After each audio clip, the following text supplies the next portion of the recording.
GTA Online, the Criminal Enterprises update, has brought many improvements. However, there are a few things that players don't like, and in this video we're going to be going over the worst things from the Criminal Enterprises update. But before we do get into it all, be sure to like, subscribe and hit that notification bell so you don't miss any content just like this. So, getting into the video. So firstly, we are just going to talk about GTA Plus. Now unfortunately, there are a few GTA Plus exclusive items and benefits. GTA Plus is already just exclusive to next-gen consoles, but if you were to go ahead and purchase GTA Plus, which I really don't suggest doing, but if you did, you would get access to the new Corsita sports car for free.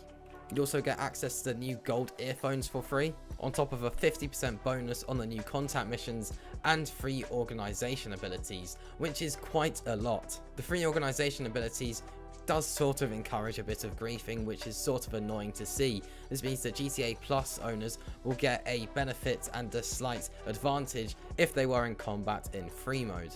On the bright side, at least there isn't any exclusive content as such to GTA Plus members, but it is annoying to see that there is exclusive stuff to GTA Plus, and just GTA Plus in general isn't a great thing in GTA Online. So next we're going to talk about the new precision rifle. So with the new Criminal Enterprises update, Rockstar have added a new weapon, the precision rifle, and this does seem pretty cool. And obviously with it being a sniper, you would expect there to be a scope attachment, but there isn't. A lot of players are annoyed at the fact that you can't add a scope to the new sniper rifle, making it pretty useless considering it's not really a sniper rifle and there just are better weapons to use considering you can't really use it at a decent range.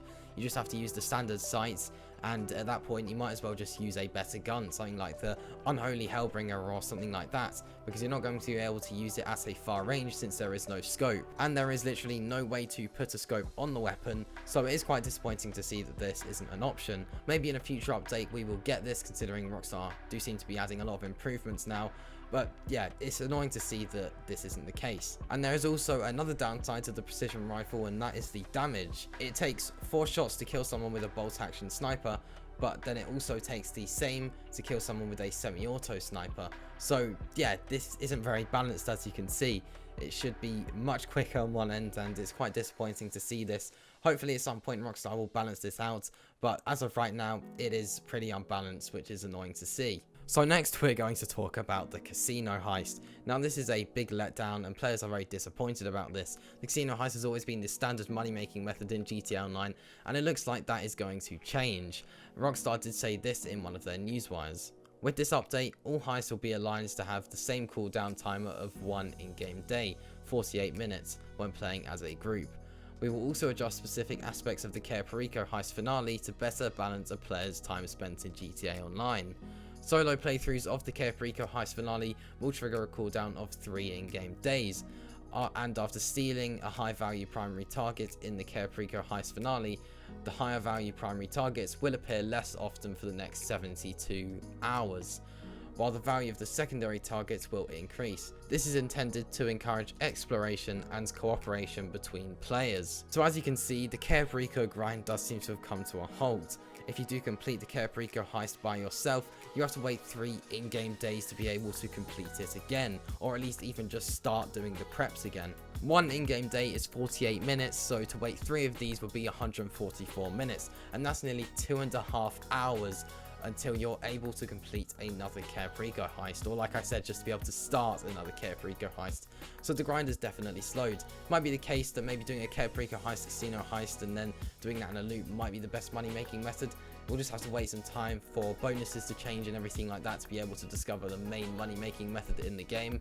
But yeah, it looks like it won't just be Perico back to back, which is annoying to see, and players are definitely disappointed about this, since it was nice knowing that that was always the way to make money, and it was quite basic. You know, you just did the Perico heist over and over again, and to make money that was just the go-to option, and now this has changed. So next we're going to talk about air vehicles, and unfortunately with this new update there is only one air vehicle being added to the game, including the drip fed content, and that is the Canada. Now this is quite an expensive helicopter. This comes in at 2.45 million at the standard price and a trade price of 1.837 million, which is quite a lot. And you might be thinking, well, that's not too bad if it's got missiles and everything like that, and well, it doesn't. This is available on elitist travel and it has no armor, no countermeasures or any sort of weapons, and players are frustrated about this. There was quite a bit of hype over this helicopter because it seems like it could be a Buzzard Mark II or something like that, but it isn't. It's just a standard helicopter really. There's pretty much no reason to purchase this if you've got a Buzzard or a Sparrow, since they are just better, especially after the Sparrow has had a buff. So there's virtually no reason to purchase this, and it is pretty expensive for what it is. 2.45 million is a lot. That's more expensive than purchasing a Buzzard, and considering the Buzzard is decently fast and it has missiles and armor, there's literally no reason in purchasing this helicopter unless you want it for collecting purposes, since it is practically useless really. You might as well just buy a Frogger and call it a day. There's really no difference between this and the Frogger. This is really just not a great helicopter, and this does have players disappointed. Players might not have been disappointed if there were other helicopters that were weaponized and did have armor, but that just is simply not the case. This is the only air vehicle with the entire update, which is tough to see. So now we're going to talk about something which is sort of a bit controversial in a way, and it's going to have two sides to it, and that is the nerfs to the Oppressor Mark II. If you are going through preps and that is all you use the Oppressor Mark II for, then this nerf is very disappointing, since it's just going to make the whole process slower, since the missiles are just more inaccurate. The countermeasures won't really have a big issue, since it's not often in a mission where a missile locks onto you, but it is annoying that the missiles on the Oppressor will be less accurate. It makes destroying helicopters in a prep, say you're doing the Caprico high setups or something like that, it's going to make it a bit more of a painful process, since the missiles aren't always going to hit, and there is a limited number on the Oppressor. But then if we look at the other side of things for griefing, maybe it wasn't nerfed enough. It's still pretty easy to kill someone, and it would only take a few missiles, especially if they're on the road doing a delivery. You're still going to be able to kill them pretty easily with the Oppressor Mark II, and there's no doubt about that. Obviously the countermeasures have been nerfed, and that is good to see. They have done a good reduction to that, but in terms of the missiles, it's still pretty easy to kill someone. So yeah, as you can see, there's sort of two sides to the nerf of the Oppressor Mark II. And now we're going to talk about something you probably thought would be on here, and that is the car dealership. The car dealership looks to be one of the bigger additions with this update, but it isn't even in the game yet, and when it does arrive in the game, you won't even be able to go inside of the car dealership. You just stand outside the window and purchase the vehicle. Obviously this is still a cool addition, but it is disappointing that you won't be able to go inside it, and it won't be a sort of big point of interest like the casino and Los Santos tuners. So that does have players disappointed, and one of the big disappointments is that it's not in the game yet. And that does bring us onto the drip-fed content. About 15% of what we saw in the trailer is actually in the game. The rest of it isn't even here yet.